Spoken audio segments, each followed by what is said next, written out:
of the CIA Gateway Papers. Guys, this is my favorite sentence in the whole paper. Are you ready for it? They just proved like matter is not real, matter and energy are not separate, we all live in a hologram of what the consciousness matrix is, and then they say this.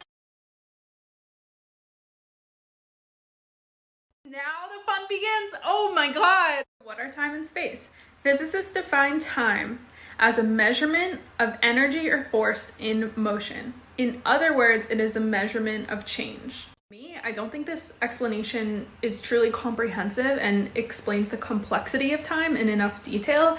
However, it does its purpose for the rest of what this section is about. The point of the paper is the gateway process and how to alter our states of consciousness to basically, have control of our consciousness and energy in that aspect. And they're simply using time and space to prove other concepts, not talk about time in and of itself. This next sentence is saying, but energy can't be in motion unless you see it moving, unless it was here and then you know it's here. And then what do you define those here and here? It's location or space. So this is how they define space. But now they're getting into why they are trying to define time and space.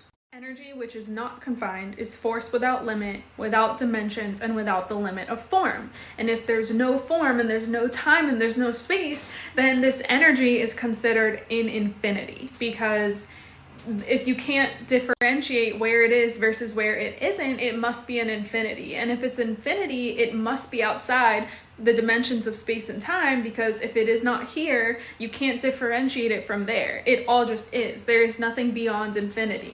Spicy in this last sentence where they say it is conscious force, the fundamental primal power of existence, without form, a state of infinite being.